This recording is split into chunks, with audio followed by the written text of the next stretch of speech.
Hello friends, welcome to decode exam defence. मैं मिर्जा एहतशाम बेग, आपका maths educator. आज आपके साथ जैसा आप देख सकते हैं कि एफ कैट का आपका एग्जाम होने वाला है और ये सभी को पता है कि एफ कैट का एग्जाम इस मंथ में होना था बट पोस्टपोन हो गया है, तो अक्टूबर में आपका एग्जाम होगा। तो बहुत ज्यादा दिन नहीं बचे हैं, इसलिए हम आपके लिए most expected AFCAT maths questions लेकर आए हैं। आप देखेंगे खुद ही कि किस तरीके से सवालों को डील किया जाएगा। देखिए, आपके में जो कोर्स है वो एप्टीट्यूड है, बहुत ज्यादा बड़ा कोर्स नहीं है, ठीक है। तो उसमें जो एक्सपेक्टेड क्वेश्चंस हो सकते हैं वो किस तरीके के हो सकते हैं एफ कैट में, ये हम आपको बताने जा रहे हैं, ठीक है। तो चलिए स्टार्ट करते हैं। It's a mix blend of questions. I hope आप सभी का कॉन्सेप्ट क्लियर होगा। तो चलिए स्टार्ट करते हैं एफ कैट के क्वेश्चंस मैथ्स के, ठीक है। पहला सवाल आपका जो है टाइम एंड वर्क के ऊपर है। टाइम एंड वर्क आपको सभी को पता होगा, बहुत इंपॉर्टेंट चैप्टर है और हर एग्जाम में आपका पूछा जाता है। चाहे आप कोई सा भी एग्जाम दे रहे हो, वहां टाइम एंड वर्क पूछा ही जाता है। एक्सेप्ट अगर आप एनडीए का पेपर दे रहे हैं तो डेफिनेटली एनडीए के पेपर में टाइम एंड वर्क का सिलेबस नहीं दिया हुआ है, ठीक है। अब यहां पे क्या कह रहा है, ए and be completed a work together in 5 days, यानी ए और बी किसी काम को 5 दिन में कंप्लीट करते हैं। अब आगे कह रहा है had a work at twice the speed, अगर ए अपनी स्पीड का 2 गुना स्पीड कर देता, B at half the speed, B अपनी स्पीड का हाफ कर देता, it would have taken them 4 days to complete the job, तो उन्हें 4 दिन लगते। तो पूछ रहा है how much time would it take for A alone to do the work. Time and work का अगर कॉन्सेप्ट आपने पढ़ा हो तो आपको पता है total work divide is equal to क्या होता है, total work is equal to efficiency of that particular person multiplies by time taken by that particular person. Efficiency क्या होती है, एक इंस्टेंट में किया गया काम, ठीक है। तो एक इंस्टेंट में, अब यहां पे देखो हमें नहीं पता है कि ए ने एक दिन में कितना काम किया। इंस्टेंट आपका किसी भी फॉर्म में हो सकता है, whether it's day form, time hours form, second form, minute form, कुछ भी हो सकता है, ठीक है। तो हमें यहां पे डेज में डेटा दिया गया है, तो हम क्या करते हैं, सपोज करते हैं ए एक दिन में ए काम करता है, बी एक दिन में बी, और अगर ये दोनों एक साथ करें तो ए प्लस बी, एक दिन में ए प्लस बी काम कर रहे हैं तो 5 दिन में टोटल काम कंप्लीट कर सकते हैं। तो ये आपका क्या हो गया, टोटल वर्क के इक्वल हो गया। अब हमें दूसरी कंडीशन जो दी गई है उसे भी टोटल वर्क के इक्वल करना है। अब कह रहा है अगर ए अपनी एफिशिएंसी को 2 गुना कर दे तो ए के बजाय कितना हो जाए, 2a। बी अपनी एफिशिएंसी को हाफ कर दे, बी के बजाय क्या हो जाए, b/2। तो जो काम खत्म होगा वो 4 दिनों में खत्म हो जाएगा। पर एक चीज कॉमन है, टोटल वर्क दोनों जगह पर क्या होगा, इक्वल होगा। अब यहां पे समझिए, जब आप इसे इक्वल करेंगे तो आपको क्या मिलेगा, equation 5a plus 5b is equal to 8a plus 2b।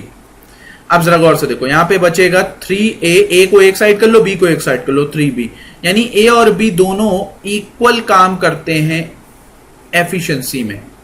अब यहां पे सोचिए, वो कह रहा है how much would it take for A alone to do the work. अब आपको पता है कि दोनों मिलकर जो टोटल काम कर रहे थे वो 5 दिन में कर रहे थे, तो दोनों मिल जाएंगे तो एक दिन में 2 काम हो जाएगा, एक दिन में 2 काम तो 5 दिन में 10 काम। 10 काम टोटल करना है इनको और ए को करना है, चाहे ए करे चाहे बी करे, दोनों एक दिन में 1 यूनिट ही काम कर रहे हैं, तो 10 काम 10 दिन में करेंगे। यानी चाहे अगर ए की पूछता काम कर रहे चाहे बी का पूछता, दोनों ही एक दिन में, भाई दोनों ही टोटल काम 10 दिन में कंप्लीट करेंगे। आई होप आप सभी को समझ में आ गया होगा। चलिए अगला सवाल आपका रेशियो से है। रेशियो से सवाल जरूर आना है, ये बात ध्यान रखिए। क्या कह रहा है समझो, a certain amount was to be distributed among A, B and C in the ratio 2:3:4। यानी एक निश्चित रकम को जो बांटना था, सपोज करो टोटल मनी थी, उसको सपोज करो कि बांटना था ए बी सी में, किसमें, 2:3:4 में, ठीक। लेकिन एरनेसली डिस्ट्रीब्यूटेड इन द रेशियो 7:2:5। देखिए यहां पे गिवन है 7:2:5। अब एक बात समझो, ये अलग रेशियो है और ये अलग रेशियो है, बट ये भी रेशियो इसी मनी का है, ये भी रेशियो इसी मनी का है। तो क्या इन दोनों रेशियो को कंपेयर कर सकते हो, एग्जैक्टली कर सकते हो, बट ये चीज इंश्योर कर लो कि वो दोनों रेशियो का सम इक्वल होना चाहिए। जैसे अगर हम इसको देखें, इस एबीसी का रेशियो का टोटल बन रहा है 9 यूनिट, 4 3 7 2 9, जबकि इसका बन रहा है 7 2 9 5 14। भाई 14 और 9 बराबर तो नहीं है। रेशियो मेथड क्या कहता है? Comparison between similar quantities. क्या ये दोनों सिमिलर हैं? मुझे नहीं लगता है सिमिलर है। सिमिलर बनाओ, सिमिलर बनाने के लिए आपको एक काम करना होगा, भाई इन दोनों का एलसीएम लो। एलसीएम बनेगा नहीं, क्यों? क्योंकि इनका एचसीएफ 1 है। तो यहां पे इसको 14 से मल्टीप्लाई करो, इसको 9 से। ठीक है, अब सबको मल्टीप्लाई करने की जरूरत नहीं है। अब आपकी टोटल मनी किसके बराबर हो गई? 126। चाहे ऐसे डिस्ट्रीब्यूट करना था, पर कर ऐसे दिया। ठीक है, अब वो कह रहा है as a result B got 40 rupees less. तो अब आपको सिर्फ किस रेशियो को देखना है? बी के रेशियो को। तो 14 मल्टीप्लाई होगा 3 में 42। इनिशियली 42 रेशियो था, और जब आपने डिस्ट्रीब्यूशन गलत किया तो आपका रेशियो हो गया 18। तो 42 से 18 डिफरेंस कितना आ गया? 24 रेशियो का। और 24 रेशियो आपका 40 रुपए के बराबर होगा। ठीक है, ये रुपये में है 40 रुपए। ठीक है, ये रुपये में गिवन है। तो एक रेशियो आपका 40/24। अब आपसे पूछ रहा है कि ये बताओ कि टोटल मनी क्या थी? टोटल मनी दोनों ही जगह पे 126 थी, 8 3, और अगर आप देखें 8 एकम 8, 8 सत्ते 56। तो सॉरी, एक मिनट, कैलकुलेशन एरर। देखिए सिंपल है, इसे निकालना आसान है, बस वो कैलकुलेशन पे देख लीजिएगा। ठीक है, 40/24 और 126। अब यहां पे आप इजीली सॉल्व कर सकते हो, देख सकते हो 3 8 4 2। ठीक है, अब यहां पे आप क्या करोगे? 8 5 और ये मल्टीप्लाई करोगे तो ये कितना हो जाएगा? भाई देख सकते हो, 5 दूनी 10, 5 को 20, 210। यानी option B is the correct one. I hope आप सभी को समझ में आ रहा होगा। देखिए जिसका एफकैट का पेपर है वो जरूर इस वीडियो को देखे, इंपॉर्टेंट है। और बहुत जल्दी हम अपनी सीडीएस की टेस्ट सीरीज लॉन्च करने जा रहे हैं, तो जो भी हमारे सीडीएस की टेस्ट सीरीज लेना चाहते हो, वो डेमो देखना चाहते हो, वो डेफिनेटली हमें हमारे D code defence exam Telegram channel पे मैसेज कर सकते हैं। आप टाइप कर सकते हैं CDS 2020 टेस्ट, ओके, ये आप टाइप करके देख सकते हो। ठीक है, we will definitely respond over there. Alright, चलिए अब हम मूव करते हैं। ये है आपका कंपाउंड इंटरेस्ट और सिंपल इंटरेस्ट। इतना मजेदार सवाल है कि मतलब आपको मजा आ जाएगा इसको कैसे सॉल्व करना है। देखो क्या कह रहा है, a certain sum amounts to 1000 after 3 years and 9000 after 5 years at a certain rate of interest compounded annually. ठीक, यहां पे समझिए कंपाउंडेड एनुअली की बात की गई है। तो यहां पर आपको क्या लगेगा? अब आप कहोगे कि एम अमाउंट का फॉर्मूला होता है P1 + R/100⁻n। तो अगर हम 3 साल का अमाउंट देख रहे हैं तो ये फॉर्मूला हो जाएगा R/100⁻3, और अगर 5 साल का है तो क्या हो जाएगा? 5। यानी 2 फॉर्मूले बनेंगे आपके। ठीक है, मैं लिख के बता दे रहा हूं, देख लो। अब आपके साथ दिक्कत यह है कि जब आप इन दोनों को सॉल्व करने जाओगे तो यहां पर प्रिंसिपल कांस्टेंट है और रेट कांस्टेंट होगा। वो पूछ रहा है कि 8 साल बाद कितना अमाउंट हो जाएगा। ठीक है, चलो हम एक काम करते हैं, हम रिलेशन बनाते हैं। हमें पता है ये गिवन है 1000 3 साल बाद, और ये गिवन है 9000। हमने कुछ नहीं किया, उठाया और डिवाइड कर दिया। जैसे ही डिवाइड करेंगे हमारा प्रिंसिपल गया और पावर्स गई, यानी 1/1 + R/100⁻² इज इक्वल टू 1/9। भाई ये भी तो जाएगा, 1/9 हो जाएगा। अब यहां पे 1 + R/100 इज इक्वल टू 3। अब आप ललचाएंगे, आप कहेंगे रेट निकालिए सर, बहुत तेजी से निकलेगा। जैसे ही रेट निकालोगे फंस जाओगे। रेट निकालने की हमें जरूरत नहीं है, रेट निकालने का मतलब गड़बड़। अब यहां पे कह रहा है कि आपको बताइए कि अमाउंट क्या होगा 8 साल बाद। तो अब देखो यहां पे यूज योर माइंड, इसी फॉर्मूले का इस्तेमाल करना है जो अभी मिटा रहा हूं। ठीक है, ये आपके समझ में आ गया होगा, मैं रफ कर दे रहा हूं, मेरे पास जगह कम बच रही है।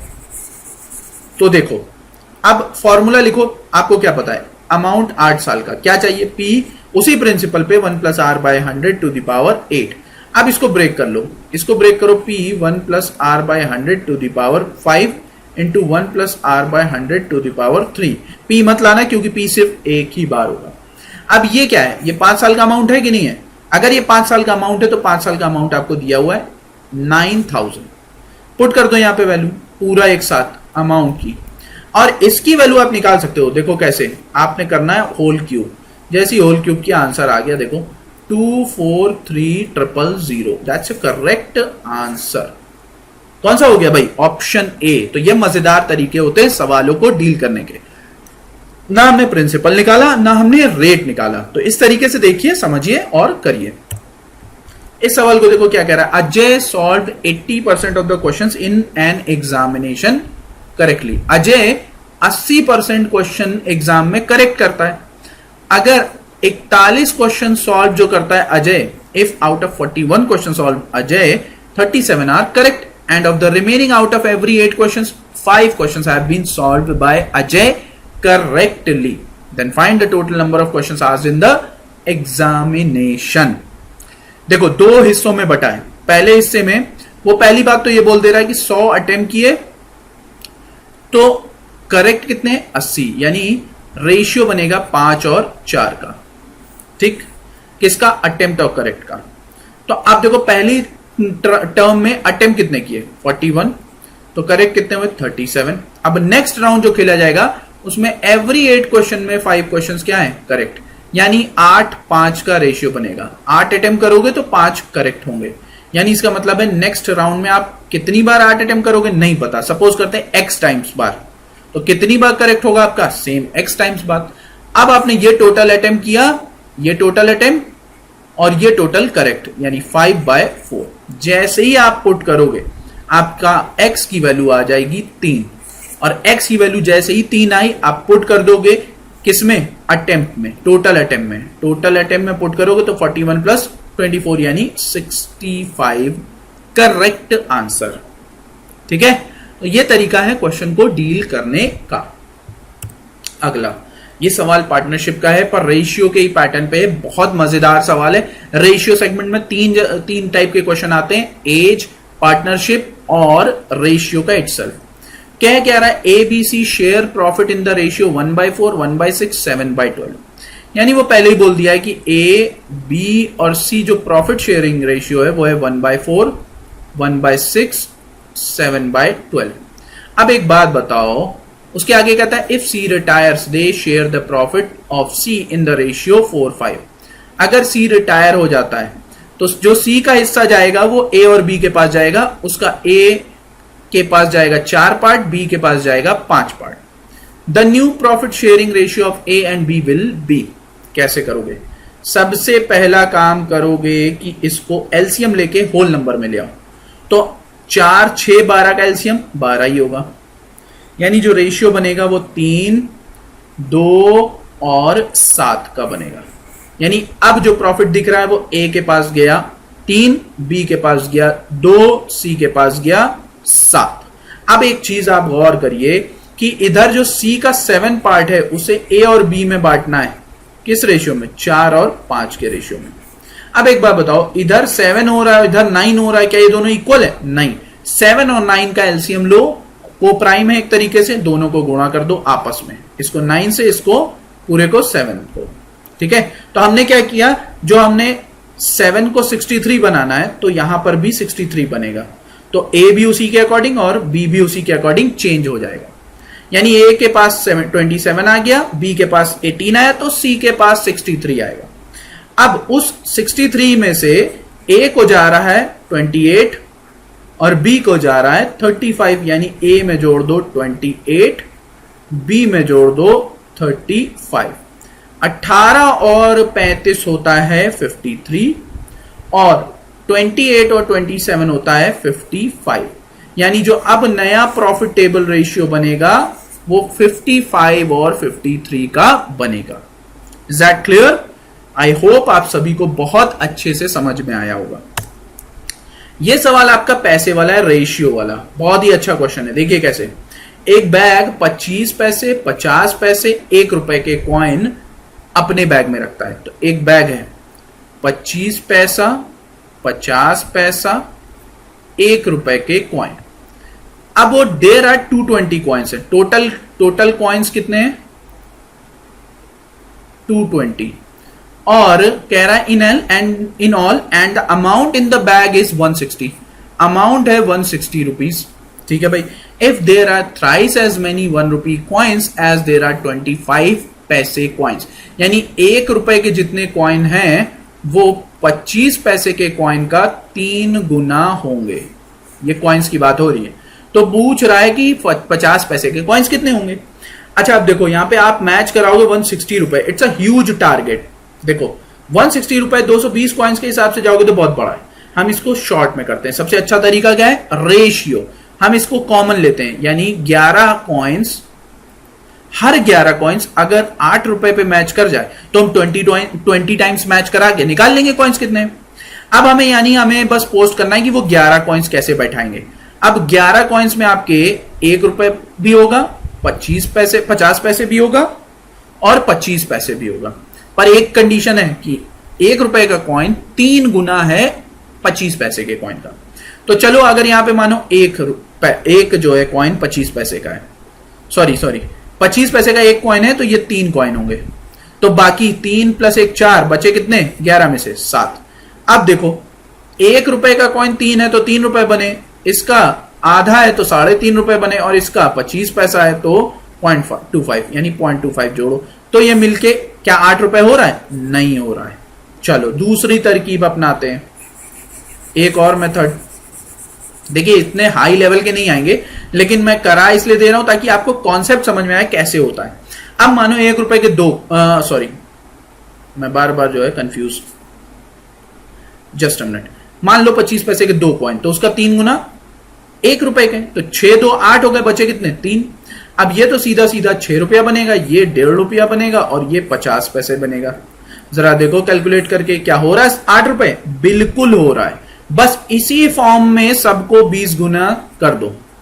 क्यों 20 गुना करोगे, क्योंकि आपका 11 हर कॉइन्स है, एवरी 11 कॉइन 8 रुपए का, तो 20 टाइम्स जाओगे तो 220 कॉइन्स 160 रुपए का हो जाएगा। यानी आपके जो अगर पूछता 25 पैसे कॉइन तो 40, 50 पैसे पूछे तो 60 जैसा कि आंसर है, और 1 रुपए के पूछता तो 120 कॉइन्स आपके होते। It was a brilliant question.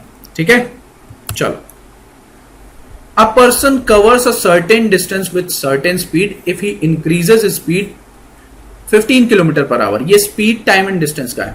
एक आदमी एक सर्टेन डिस्टेंस को, ठीक है, अपनी एक सर्टेन स्पीड से तय करता है। अगर वो स्पीड अपनी 15 किलोमीटर पर आवर बढ़ा दे, then he will be 16 minute early, जल्दी पहुंच जाएगा। By how much time he will be late if he reduces speed 12 kilometre per hour if his initial speed is 60। लो पहले ही बता दिया उसने। देखो एक चीज समझो, मैं समझा भी देता हूं। मान लीजिए आप d डिस्टेंस गए S1 स्पीड से, वापस भी आए तो d डिस्टेंस आए S2 स्पीड से। गए हो गए अलग स्पीड है तो T1 समय लगा, आए हो अलग स्पीड है तो T2 समय लगा। अब T1 अगर S1 ग्रेटर है S2 से तो T1 छोटा होगा T2 से। क्यों? क्योंकि स्पीड ज्यादा तो टाइम कम लगेगा, क्योंकि डिस्टेंस दोनों जगह पर सेम है। अब अगर ये मैं देखूं कि आप यहां पर देखिए कि अगर स्पीड आपका जो है, यहां पे समझो, अब अगर स्पीड S1 छोटी है S2 से तो T1 बड़ा होगा T2 से। तो ये बातें आपको समझनी है। तो इसके लिए हमने एक फॉर्मूला जनरेट किया, T1 difference T2 is equal to time difference. तो टाइम डिफरेंस का फॉर्मूले के लिए डिस्टेंस जो निकलेगी वो S1 S2 upon S1 difference S2 time difference. ठीक है, इस फॉर्मूले का उपयोग हम सब करेंगे। भाई सेशन को लाइक, शेयर और कमेंट करते रहिए। देखिए ये आपको खुद ही समझ में आ जाएगा कि किस तरीके के सवाल हैं। ठीक है, देखो अब यहां पे क्या करोगे, if his initial speed is 60, तो पहली 60 थी, 15 आपने क्या करी, इंक्रीज करी, 75, डिफरेंस भी 15। अब यहां पर आपको टाइम डिफरेंस दिया है 16 मिनट का, और ये किलोमीटर पर आवर में, तो मिनट को चेंज करो आवर में, मिल गई आपको डिस्टेंस। देखो 60 गया, 15 5 गया, तो डिस्टेंस आपकी 80 है। अब डिस्टेंस 80 हुई, by how much time he will be late if he reduces speed 12। ठीक है भाई, वो कितना लेट होगा, यानी आपको डिफरेंस बताना है कितना लेट होगा। तो डिस्टेंस पता है 80, अगेन यही फॉर्मूला। अब स्पीड 60 से घटकर 48, डिफरेंस 12, टाइम डिफरेंस बता दो। 12 5 और 16 3, 16 5, 5 5 गया, तो टाइम डिफरेंस जो आएगा 1/3 घंटा। 1/3 घंटे का मतलब 20 मिनट। ओके, तो ये मजेदार सवाल चल रहे हैं आपके, आप चाहें तो देख सकते हैं इजी वे में। अगला, ये सिंपल इंटरेस्ट और कंपाउंड इंटरेस्ट, यानी सिंपल इंटरेस्ट का सवाल है। वो जो था कंपाउंड का था, कह रहा है 800 रुपए 956 रुपए बन जाएंगे 3 साल में सिंपल इंटरेस्ट पे। 800 रुपए क्या है? प्रिंसिपल। 956 क्या हो जाएगा? अमाउंट। बन जाएंगे ना, इसमें खुद 800 इंक्लूड है, तो इसका मतलब 156 क्या हुआ? इंटरेस्ट हुआ। कितने साल में? 3 साल में। किस रेट पे? नहीं पता। निकाल सकते हो, बिल्कुल निकाल सकते हो। आगे देखो, if the rate of interest is increase by 4%, अगर रेट 4% बढ़ जाए, what amount will 800 rupees become in 3 years. भैया आपसे पूछ रहा है कि क्या अमाउंट हो जाएगा, तो अमाउंट देकर अमाउंट ही पूछ रहा है, तो इसमें प्रिंसिपल का रोल क्या हो गया? कांस्टेंट। अब देखो यहां पे आपको पता है आर के हिसाब से जो सिंपल इंटरेस्ट होता है वो सिंपल सी RT% के बराबर होता है। क्यों? क्योंकि प्रिंसिपल क्या होता है? कांस्टेंट होता है। ठीक, तो अब यहां पे समझिए, तो प्रिंसिपल कांस्टेंट होगा जैसा कि हमने कहा। अब R नहीं, R+4% हो जाएगा। सबसे इंपॉर्टेंट बात पता है क्या? 3 साल का ही आपको समय दिया गया है। अब आप खुद सोचो, ये 3 साल R से भी मल्टीप्लाई होगा, ये 3 साल 4 से भी मल्टीप्लाई होगा, तो 3R के अकॉर्डिंग तो आप 156 इंटरेस्ट ले ही रहे हो ना। एक्स्ट्रा कितना है? 3 साल में 4% के हिसाब से, 4% पर एनम के हिसाब से 3 साल का एक्स्ट्रा होगा, यानी 4 तियां 12। और प्रिंसिपल पर ही हमेशा क्या लगता है? Interest portion. तो 12% 3 साल में 800 पे कितना हो जाएगा? 96। बस उठाओ, सब जोड़ दो, क्योंकि 956 ऑलरेडी थे, 56 जोड़ोगे तो 1000, 96 जोड़ोगे तो 1052 हो जाएगा। तो इसमें हमें रेट नहीं निकालना है। अगर आप रेट निकालने गए आप दुविधा में आ जाएंगे। देखिए, ये आप दोनों से दिया हुआ है, सिंपल और कंपाउंड दोनों। कह रहा है the ratio of the amount of 2 years under compounded annually for 1 year and under simple interest is. देखो यहां पे कह रहा है the ratio of the amount for 2 years under compounded annually, यानी 2 साल का कंपाउंड इंटरेस्ट और 1 साल का सिंपल इंटरेस्ट का रेशियो दिया हुआ है। क्या दिया हुआ है? 6/5। ठीक है भाई। When the ratio of the interest is same, then what is the value of the rate of interest? अच्छा ठीक है, सेम रेट पे है। अच्छा, कंपाउंड इंटरेस्ट क्या होता है? प्रिंसिपल पर रेट लगाया, ठीक, पहले साल का क्या मिलेगा? SI और CI दोनों, फिर इस पे अगेन रेट लगेगा, अब की बार रेट पे रेट लगेगा, तो ये आपका टोटल क्या हो जाएगा? 2 साल का कंपाउंड। तो 2 साल का कंपाउंड आपको दिया है 6, 1 साल का सिंपल दिया है, सिंपल और कंपाउंड बराबर होता है। तो अब आप यहां पे भी तो 5 होगा, यहां पे समझिए, ये सॉरी सेकेंड ईयर का दिया हुआ है, सॉरी ये जो है, ये 6 जो दिया हुआ है ये सिर्फ इतने पोर्शन का दिया है। Compound under amount for 2 years, यानी सेकेंड ईयर का दिया हुआ है 6, तो इसका मतलब ये 1 हो जाएगा। क्यों? क्योंकि 5 + 1 क्या होता है? 6 ही होता है। अब आपको पता है कि रेट कहां से लगा है? 5 से 1 रेट लगा है, तो 5 का R% आपका 1 के बराबर होगा, यानी जो R होगा आपका कितने % के बराबर? 20% के बराबर। ठीक है, तो ये सवाल है, इसको सॉल्व करना था। Is that clear? Slab method आप समझ लीजिएगा, बहुत आसानी से समझ में आ जाएगा। The average of 71 results, average का सवाल कह रहा है 71 रिजल्ट्स हैं, उनका एवरेज 48 है। तो हमारा एवरेज क्या होता है? हम मल्टीप्लाई कर देते हैं टोटल नंबर से, तो हमें टोटल वैल्यू पता चल जाती है। क्या ये टोटल वैल्यू के बराबर है? हाँ है। अब दूसरा कह रहा है if the average of first 59 result, पहले 59 का है 46, ठीक है भाई, यानी फर्स्ट पार्ट।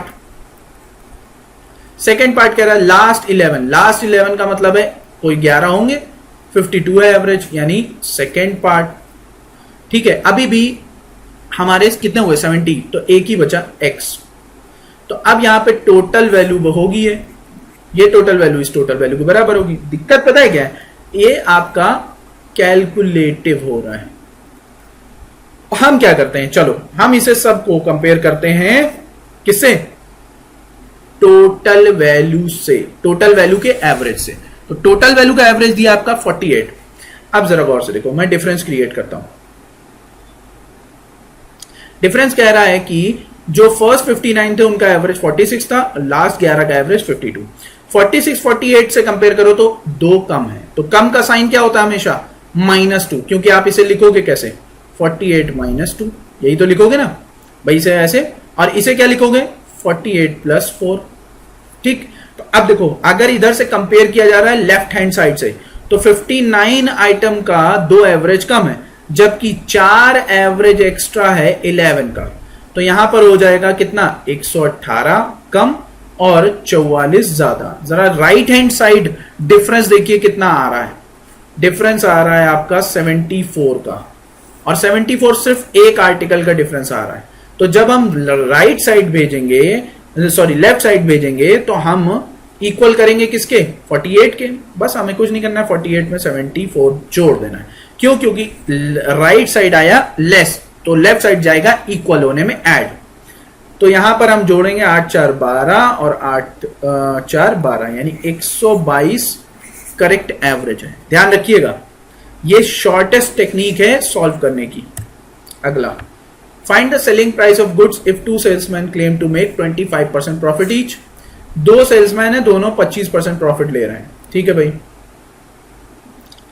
कह रहा है ईच वन, कह रहा है one calculating on cost price and another on selling price. देखो, एक को सीपी पर कैलकुलेट करना है और एक को एसपी पर। हम एक काम करते हैं, रेशियो बनाते हैं। अब 25% दोनों से है, तो 25% 100 पर कंपेयर होगा तो क्या होगा? 1/4। अब अगर आप कंपेयर कर रहे हो कॉस्ट प्राइस पे, तो जो आपका सीपी एसपी और प्रॉफिट का रेशियो बनेगा वो कुछ इस तरीके से बनेगा। कॉस्ट प्राइस पे कंपेयर करोगे तो इसे कॉस्ट प्राइस माना जाएगा 100%। सेलिंग प्राइस भाई 5 हो जाएगा, क्यों? क्योंकि एक प्रॉफिट है, प्रॉफिट 1। फिर उसके बाद कहता है अगर सेलिंग प्राइस पे कंपेयर किया तो यही 4 सेलिंग प्राइस बन जाएगा, तो प्रॉफिट 1 है तो कॉस्ट प्राइस कम हो जाएगा 3। अब एक कंडीशन है कि द डिफरेंस बिटवीन प्रॉफिट है 100, सेलिंग प्राइस सेम है दोनों ही केस में। तो सेलिंग प्राइस सेम है तो हमें सेम करना होगा, 4 से मल्टीप्लाई करो अबव, और बिलो में 5 से मल्टीप्लाई करो, क्योंकि 4 5 सेम तभी होगा जब आपका इस तरीके से बनेगा। अब देखो, प्रॉफिट में हमें डिफरेंस दिखने लगा दोनों केस में। कितने रेशियो का प्रॉफिट है? डिफरेंस है 1 रेशियो का, और 1 रेशियो कितने रुपए के बराबर? 100। बस सेलिंग प्राइस चाहिए। सेलिंग प्राइस क्या है? 20 है, चाहे अबव चाहे बिलो, तो 2000 करेक्ट आंसर। ठीक है, हमेशा रेशियो मेथड इस्तेमाल करिए, मुझे नहीं लगता है कभी कोई दिक्कत आएगी। अगला, टाइम एंड वर्क कह रहा है ए बी किसी काम को 10 दिन में, बी सी उसी काम को 18 दिन में। ये काम स्टार्ट करते हैं 5 दिन, then B worked for 10 days and the remaining job is done by finish by C in 15 days। तो हम एक काम करेंगे, ए बी जिस काम को कर रहे हैं, बी सी उसी काम को कर रहे हैं, तो दोनों के डेटा के अकॉर्डिंग एलसीएम लो 90। ए बी एक दिन में 9 काम, बी सी एक दिन में 5 काम। अब क्या है कि ए काम शुरू करता है 5 दिन तक करता है, बी आता है 10 दिन काम करेगा, सी आएगा 15 दिन काम करेगा, और ये सब अपने अपने डेज के अकॉर्डिंग काम फिनिश कर देंगे, और जो काम है 90। अब यहां पर देखो, हम इसे स्प्लिट करते हैं, 5A + 5B, 5B + 5C, अकेला 10C बचा। देखते जाओ। अब पेयरिंग आपको पता है, ए बी एक दिन में 9 काम, तो 5 दिन में 45 काम। बी सी एक दिन में 5 काम, तो 5 दिन में 25 काम।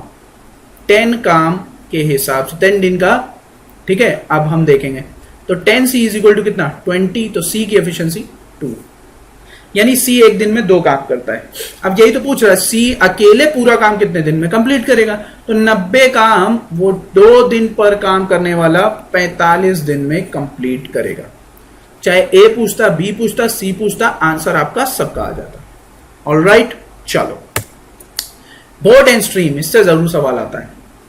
क्या कह रहा है? If a boat travel 84 kilometre down stream and 90 kilometre upstream in 7 hours, ठीक है, while 70 kilometre down stream and 36 kilometre upstream in 4 hours। तो भाई देखो, 2 स्पीड होगी बोट की, स्टिल वाटर में जिसमें उसकी खुद की ताकत लगेगी, और पानी की। मैंने आप प्रैक्टिकली सोचिए, अगर आप बोट उसी डायरेक्शन में चला रहे हैं जिस डायरेक्शन में पानी जा रहा है, तो बोट की स्पीड और पानी की स्पीड ऐड हो जाएगी। अगर पानी अगेंस्ट है तो बोट की स्पीड वाटर की स्पीड से सबट्रैक्ट हो जाएगी। ऐड होने को हम बोलते हैं डाउनस्ट्रीम, सबट्रैक्ट होने को बोलते हैं हम अपस्ट्रीम। ओके, यानी अगेंस्ट जाने को। अब आप खुद सोचिए, दो पार्ट में डिस्टेंस तय हुई है, 84 divided by boat plus water. भाई 84 किलोमीटर गया तो T1 समय, T1 बराबर क्या होगा, D1 अपॉन स्पीड 1। और दूसरा वाला क्या कह रहा है, 96 किलोमीटर बोट माइनस, ठीक है, और टोटल समय लगा 7 आवर्स। तो पहली कंडीशन एक इक्वेशन दी, दूसरा 70 divided by boat plus water plus 36 divided by boat minus water is equal to 4। ये हो गया 2 के बराबर। अब बस इसे सॉल्व कर डालना है, आपका आंसर आ जाएगा। ये काम मैं आपके ऊपर छोड़ रहा हूं, क्योंकि अब देखो यहां पे क्या कह रहा है, find the speed of boat in still water. अब इसमें अपना दिमाग लगाइए, हिट एंड ट्रायल का कैसे आप लगाएंगे, ये चीज आपको सोचनी पड़ेगी। ये बात ध्यान रखिए। देखिए होल नंबर आ रहा है, होल नंबर आ रहा है तो कुछ तो दिमाग लगाओ। ये अगर 4 होगा तो ये आपका क्या होना चाहिए, ये आपका कुछ इस तरीके से आना चाहिए कि आपका मैच करे।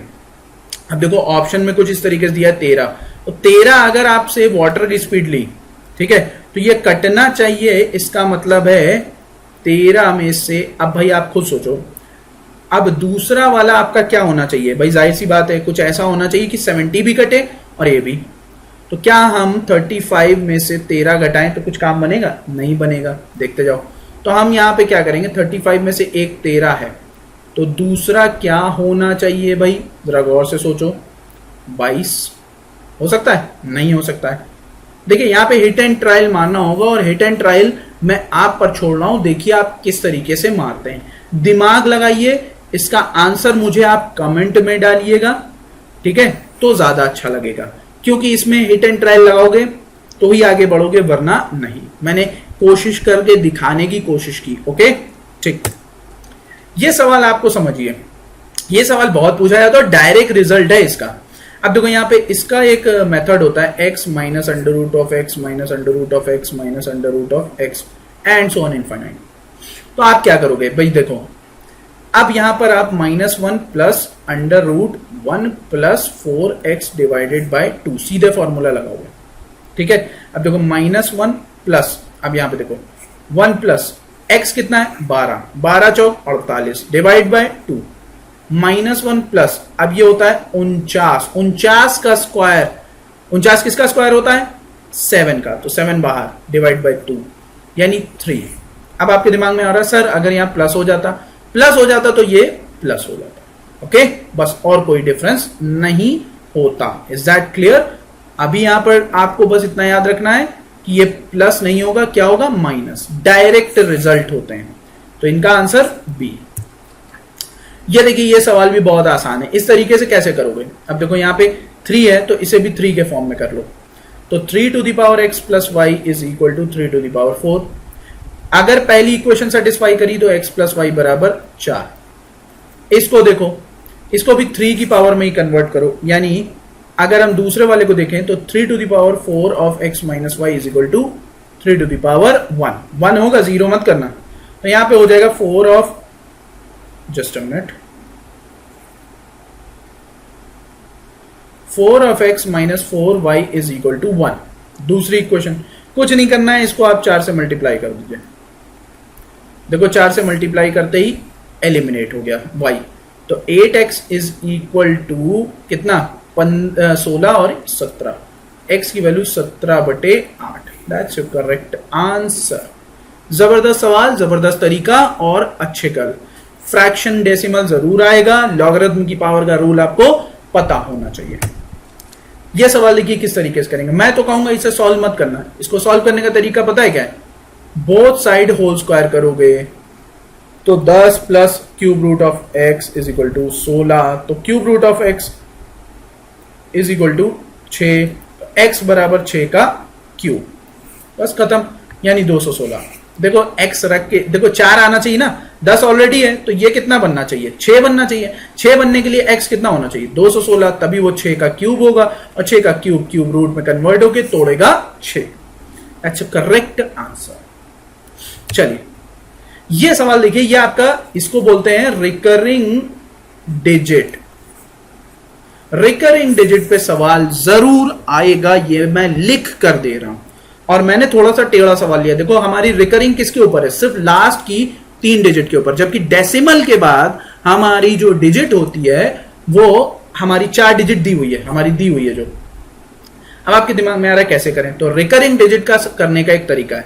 ये रिकरिंग डिजिट जो आपकी होती है वो 2 तरीके की होती है, प्योर, इम्प्योर। ठीक है, ये जो आपकी दी हुई है ये इम्प्योर रिकरिंग डिजिट है। इम्प्योर का मतलब है कहीं से भी रिकरिंग लग गया। तो इसको सॉल्व करने का मैं डायरेक्ट मेथड अभी बता दे रहा हूं, जब मैं एक छोटा सा शॉर्ट ट्रिक बना दूंगा उसमें क्लियर हो जाएगा।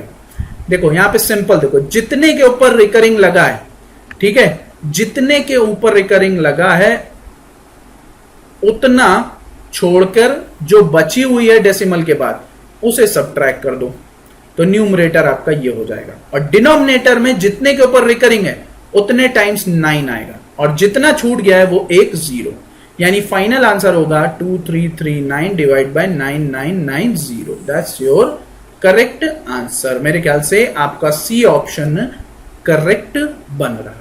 ओके, डायरेक्ट रिजल्ट जानिए। अब ये क्या कह रहा है भाई, कह रहा है the ratio of 2 positive numbers x y, कितना दिया है 4 और 7। तो हम मानते 4 एक्स के फॉर्म में मत मानो, कंफ्यूज हो जाओगे। 4 के 7 के, सपोज करो x इज इंक्रीज बाय 25%, ठीक, तो ये हो जाएगा आपका 5 के, और 3 ऐड किया जाए, y is doubled and 3 added, y doubled कर दो, 3 ऐड कर दो, तो रेशियो जो रिजल्टेंट x और y का बनेगा वो 2/5 का बनेगा।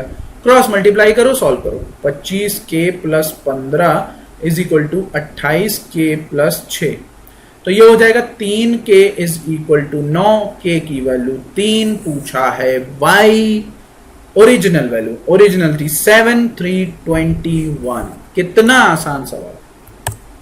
अगला, ये बहुत मजेदार तरीका है इसको सॉल्व करने का, बस देखते जाओ। कह रहा है हीथ और एलन n मार्बल रखते हैं, हीथ और एलन n मार्बल्स रखते हैं, ठीक है। Heath has 30% more marbles than Allen. अच्छा, हीथ के पास 30% मोर मार्बल है एलन से, इसका मतलब है एलन के पास 10 होगा तो ये 13 रखेगा। भाई 100 और 130 करने से अच्छा है 10-13 कर लो, ठीक है। दोनों के पास मिला के n मार्बल में, ये क्लियर है।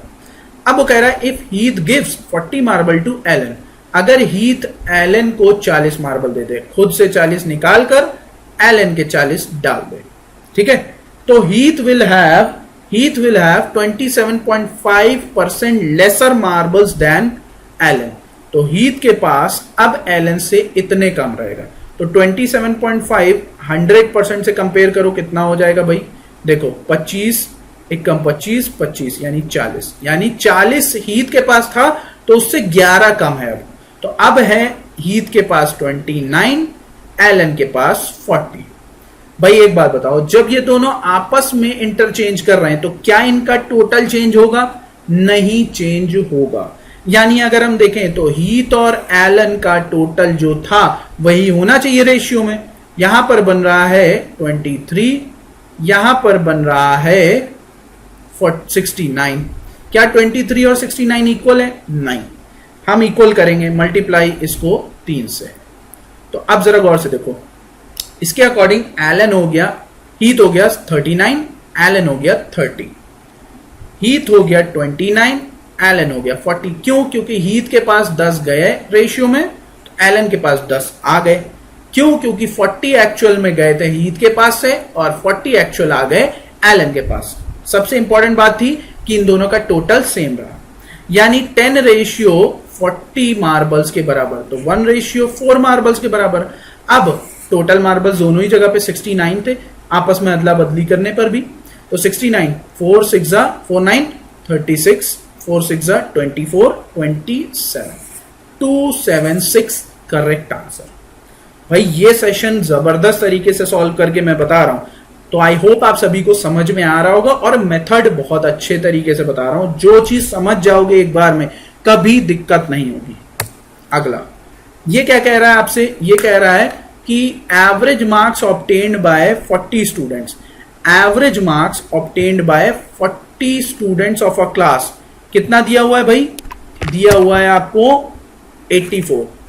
एवरेज मार्क्स 40 स्टूडेंट का 84 दिया हुआ है, ठीक है। If the marks of top 4 students are removed, यानी हम चार टॉप के रिमूव कर दें, ठीक है। The average decrease by 37 sorry 3 marks यानी 81 हो जाएगा। कितनों का? 36 का। अब यहां पे देखिए कितना डिक्रीज किया, यानी उन 36 पर कितना 3 के हिसाब से गया है, ठीक है। तो यहां पर आप देख सकते हो इजी वे में कि किस तरीके से आपको सॉल्व करना है। बस खत्म कहानी भाई। आपको पता है 40 का इतना था और 36 का आपको नहीं पता, तो आप कैसे 36, ठीक है, इंटू 81 भाई, टोटल कम हुआ, प्लस जो 4 थे x वो किसके बराबर? 40 इंटू 84। तो x की वैल्यू निकाल लेना, इजी फॉर्म में आ जाएगा, ठीक है। मेरे ख्याल से आपका आंसर 111 होगा। ऑलराइट, आई होप आप सभी को समझ में आया। देखिए यहां पर आप सॉल्व भी कर सकते हैं। कैसे? अगर आप देखें तो ये 36 का है और 4 का, और यहाँ पे 40 का है। 84 से कंपेयर करो तो यहाँ 3 की कमी है, 3 की कमी 36 में, तो कितना हो गया भाई? 108। 108 की कमी है, और 108 आपका 4 जो टॉपर्स हैं उनका है कम। तो आप क्या करोगे? 108 को 4 से डिवाइड कर दोगे, 27 आया। यानी ओवरऑल एवरेज में 27 की कमी है, और एवरेज ही पूछ रहा है। तो पहले कितना एवरेज था? 84, 27 जोड़ दो, आंसर आ जाएगा। कितना हो जाएगा भाई? आप 111 पाएंगे। तो आपका आंसर कितना हो गया? 111। ऑलराइट, तो गाइस ये था सेशन आपके एफकैट से रिलेटेड। स्पेशली सीडीएस के एस्पिरेंट भी इसे देख सकते हैं। क्यों देख सकते हैं? क्योंकि उनके लिए भी ये मेथड है और सिलेबस में उनके भी ये टॉपिक्स हैं। तो आई होप आप सभी को समझ में आया होगा।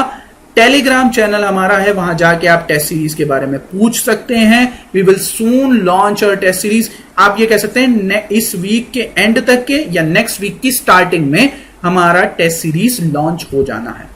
तो गाइस जो इंटरेस्टेड है वो हमें मैसेज कर सकता है। सीडीएस का एग्जाम बहुत दूर नहीं है, and then we will move towards NDA. तो बहुत सारी चीजें, बहुत सारे हमारे जो है बॉक्स में आपके लिए हम लेकर आ रहे हैं। तैयार हो जाइए। एक काम जरूर करिएगा, घंटी बजा दीजिएगा सब्सक्राइब करने के बाद, बेल आइकन पे जाके घंटा मार देना है, ठीक है। तो गाइस आई होप आप सभी को ये सेशन पसंद आया। अगर पसंद आया है तो लाइक, शेयर, कमेंट जरूर कर दीजिए, ठीक है। टिल देन यहीं तक के मिलते हैं नेक्स्ट क्लास में। जय हिंद।